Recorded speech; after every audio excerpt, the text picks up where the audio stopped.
Meritíssimos e meritíssimas, estamos aqui hoje num vídeo, num formato um pouquinho diferente, porque como vocês sabem, o Felipe lançou um livro e nós falamos dele nesse vídeo aqui. E na primeira entrevista do Toga, quem que poderia ser o primeiro convidado? Qual é o autor que a gente conhece, super renomado, e super acessível e vencedor de prêmios? Não sei. Felipe Barbosa. E hoje nós vamos conversar com ele um pouquinho sobre a obra dele.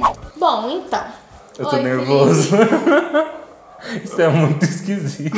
Não, fica tranquilo, a gente vai ser bonzinho com Tá você. bom. Mentira! Uma coisa que intriga muita gente, especialmente aqueles que não escrevem, ou que isso não faz parte, né, assim, do dia a dia, como funciona o seu processo criativo? E de onde surgiu a história dos quase completos? Porque parece muito surreal a hora que você lê um livro e você pensa, nossa, isso saiu da cabeça de alguém. Pra responder essa pergunta eu preciso de 20 minutos. Mas eu vou responder em um. Eu aprendi o meu método ideal, vou falar o meu porque eu acho que eu não posso falar que é o mesmo pra todo mundo. Claro. Né? O meu método ideal de processo criativo com os quase completos. Porque vocês que são meus amigos sabem, eu tenho alguns livros que eu já escrevi antes, mas quando eu escrevia na adolescência, eu simplesmente sentava e começava a escrever. Eu não tinha nada de método de como eu vou criar cada coisa. E com os quase completos, uma coisa que eu fiz que fez toda a diferença, e assim, eu fico muito feliz porque a juíza do concurso me falou que ela notou isso e foi um fator decisivo para ela escolher o meu livro. Pra quem não sabe, gente, o Felipe teve o livro publicado porque ele ganhou um concurso, o primeiro prêmio Pólen de literatura. Que é a questão de você fazer toda a estrutura, ela deu um nome muito bonito que eu não lembro, mas é basicamente você montar a estrutura narrativa num rascunho antes.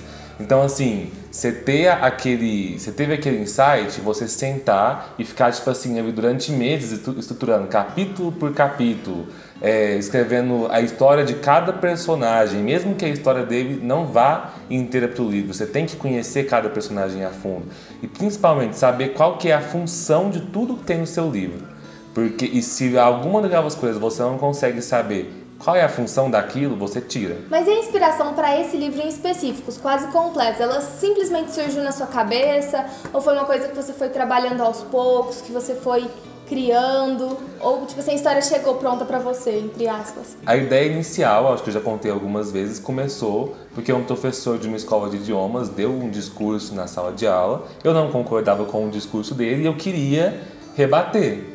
Né? Casou que na mesma época eu estava estudando pro vestibular o conto do Paraísos Artificiais, lembra? Que tinha o conto do moço do ônibus, né? Que ele pegava. Nossa. E eu fui nessa ideia do ônibus e pensei, deixa eu pegar essa ideia do ônibus então e responder o meu professor de inglês. Eu respondi ele nas 380 páginas. Nossa, ainda bem que ele não respondeu na sala de aula, né? Imagina. Bom, e levando em conta que é um livro grande, 380 páginas, é um volume alto e que tem uma trama complexa, cheia de focos e personagens, quanto tempo mais ou menos você conseguiu estruturar tudo isso? Eu gastei 1 ano e meio mais ou menos só fazendo a estrutura do livro, sem arrumar nada.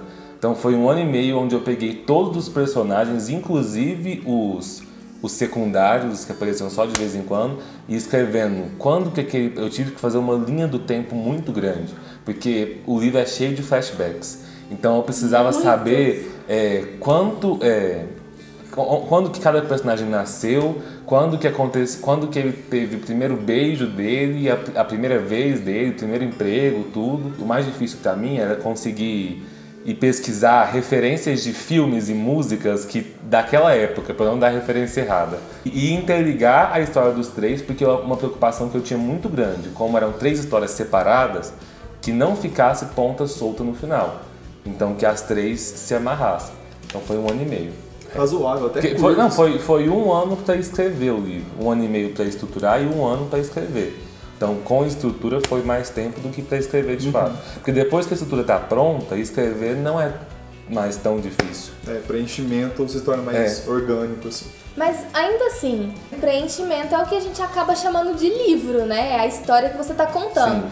Quando você começou a escrever, você já tinha na sua cabeça o meio e o final? Ou isso veio vindo à medida que você estruturou? Ou você já tinha uma noção de onde você queria chegar? Eu já tinha completamente a noção exata de qual que era o início, meio e fim da história, né? E de que como cada coisa levava a uma coisa. O que eu não tinha e que foi acontecendo, isso sempre acontece ao longo da escrita, eu não tinha noção de qual era a personalidade dos personagens. É engraçado porque eu nunca consegui criar por completo a personalidade deles antes. Eu meio que vou escrevendo e vou sentir como se eu estivesse conhecendo os personagens enquanto eu escrevo.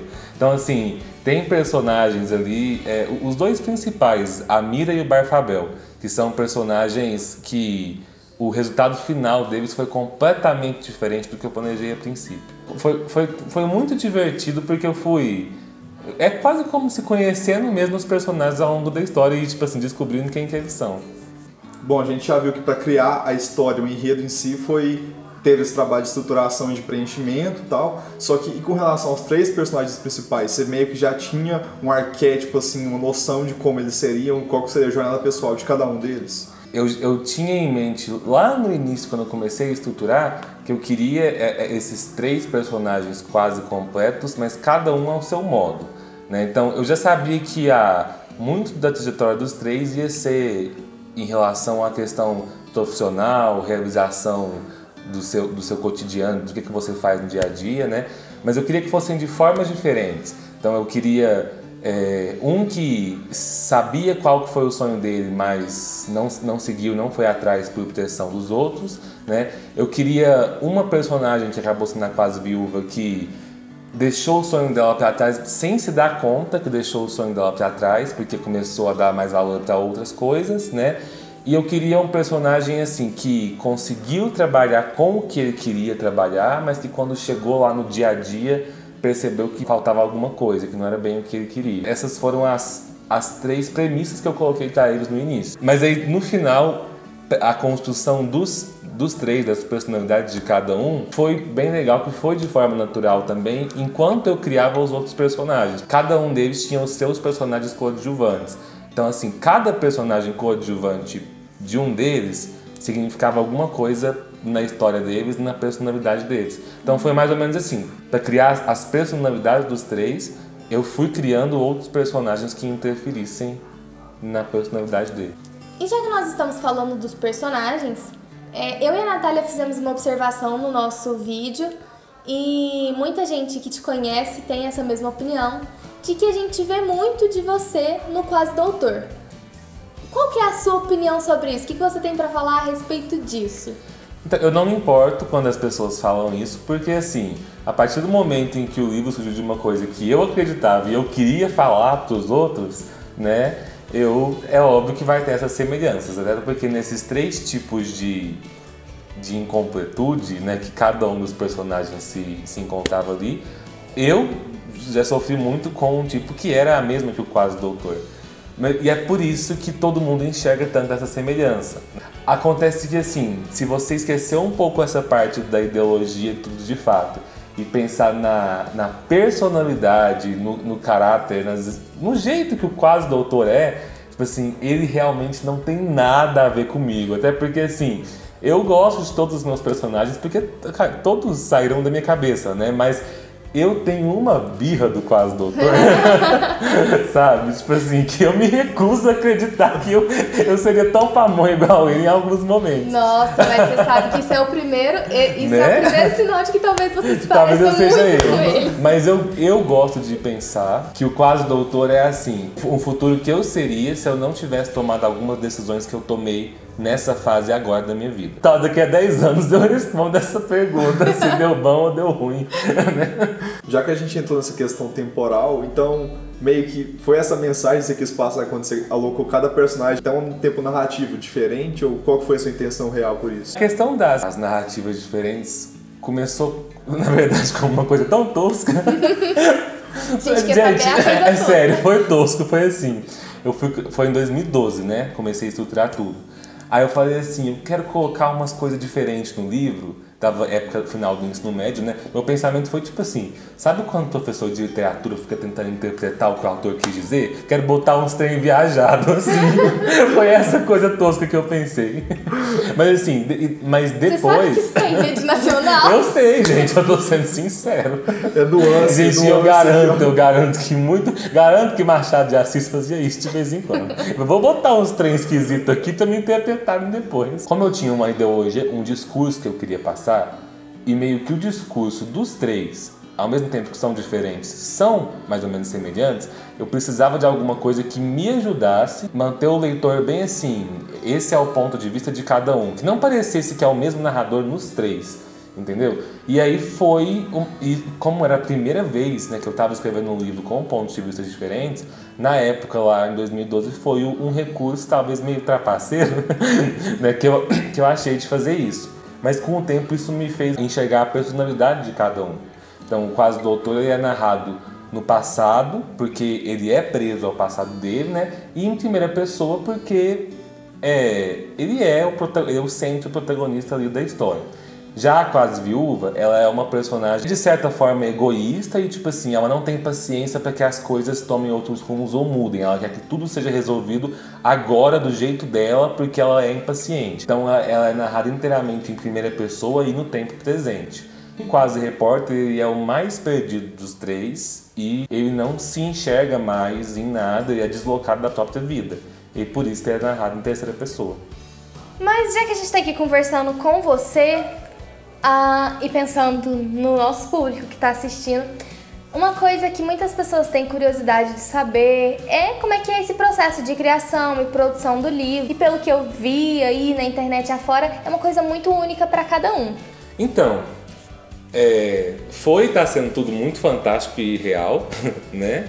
Só que, ao mesmo tempo, uma coisa que eu às vezes converso com o próprio pessoal da editora, a questão de tudo que eu estou vivendo hoje em dia, através desse concurso, é uma coisa que às vezes me deixa um pouco, eu não sei qual é a palavra, vou usar a palavra triste, com a questão da realidade para escritores iniciantes no nosso país.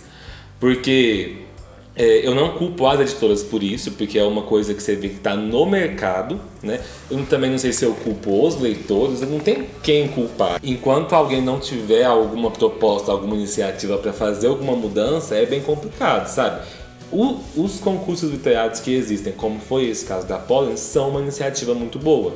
Infelizmente, é triste falar dessa forma, mas assim, autores independentes que não tem aquele quem indica, né, que infelizmente não tem dinheiro para se publicarem sozinhos, hoje em dia, no Brasil, na nossa realidade, se não for através de um desses concursos, é muito difícil você conseguir ter acesso a uma editora desse nível. E quando você não consegue ter acesso a uma editora desse nível, é muito difícil você conseguir ter acesso ao mercado, sabe?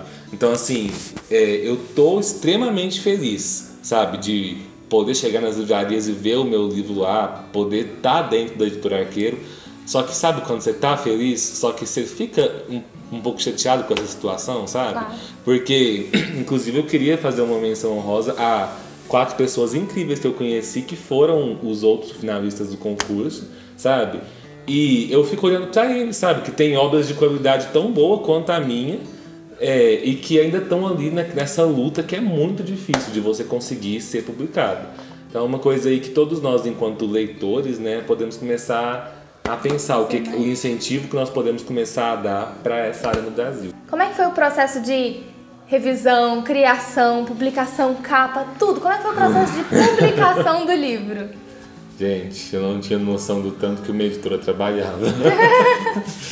É muito, muito intenso, sabe? Eu não posso falar por todas as editoras, só conheço o trabalho da Arqueiro, né?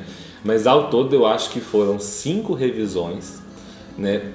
E as revisões deles, assim, tô falando com essa cara aqui de cansaço, mas depois de ver o resultado final do livro, eu sei que foram todas necessárias e um trabalho muito bem feito, que eu admiro quem fez, porque já era, eu só tinha que corrigir o que eles revisaram, sabe? E isso já era muito difícil.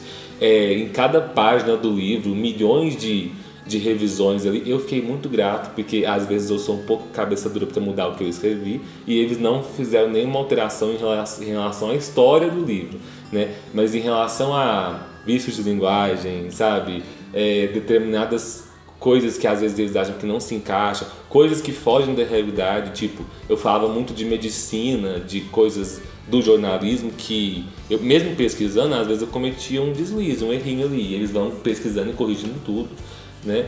E depois, assim, o processo de criação do design, da capa, eles leem o livro, sabe, e te fazem 1 milhão de perguntas sobre quais são os símbolos mais importantes do seu livro para vir na capa, tudo. E quando eu vi aquela capa, eu falei assim, gente, quem fez essa capa? Esse cara tava dentro da minha cabeça e... Não tava, porque a minha cabeça não criaria aquela capa é muito linda. Eu posso falar sem parecer metido, porque não fui eu que fiz, então aquela capa é maravilhosa. Bom, e aquela pergunta que eu acho que toda entrevista tem que ter, e os próximos trabalhos? Estão andando, né? Eu não tenho ainda certeza de como vai ser o meu futuro com arqueiro, né? Mas assim, eu tenho já uma trilogia escrita que eu escrevi na adolescência. Os Quase Completos não tem sequência, é um livro só que ele faz parte de um universo compartilhado. Não compartilhado no estilo igual a Marvel, mas assim, figurantes dali são protagonistas de outras histórias, né? E tem um romance também em introdução, que eu acho que é o próximo mesmo, que não tem nada a ver nem com Os Quase Completos, nem com a trilogia anterior. Ai, que bom. Pra fechar, uma pergunta que eu tenho certeza que vai ser bem justa de se responder. Tenta definir a sensação de comecinho de sonho realizado, porque você sempre teve essa vontade de escrever e ter sua obra ali. Defina. A definição, gente, eu não sei. Sabe? É muito difícil porque é muito surreal. Tipo, eu tenho que agradecer... Eu não vou chorar no vídeo, não. Peraí. Eu tenho que agradecer muito quem tá me acompanhando desde sempre e sabe que eu tenho esse sonho. Quem lia o que eu escrevia, quem eu enchia o saco pra falar, vê se essa história aqui é boa, vê se isso é bom, né? E ficava pedindo pra ler. A minha família que, tipo assim, eu nunca vou poder reclamar da família que eu tenho, que meus pais sempre me incentivaram. Então, eu tenho uma vontade agora de conseguir retribuir todo mundo, sabe, que me ajudou. Então, eu quero sempre escrever mais e mais e espero que seja mesmo só o começo. Então, gente, é isso. Curtam o vídeo, se inscrevam no canal, deixem nos comentários as perguntas pro Felipe, que vocês têm curiosidade de saber, que ele vai responder todo mundo. E vão atrás do livro também para conhecer o trabalho dele de fato, porque vale a pena. É aquela questão de incentivar os autores nacionais que estão começando. E realmente é um trabalho bom, porque o Felipe escreve bem, não é porque eu sou amigo dele, não, ele escreve realmente muito bem. Gente, eu paguei mesmo, antes de começar essa entrevista. Matéria paga, o autógrafo tem que ganhar dinheiro de alguma forma, gente. Até o próximo. Tchau, gente. Obrigado, gente. Yes! Bom. Eu tô nervoso.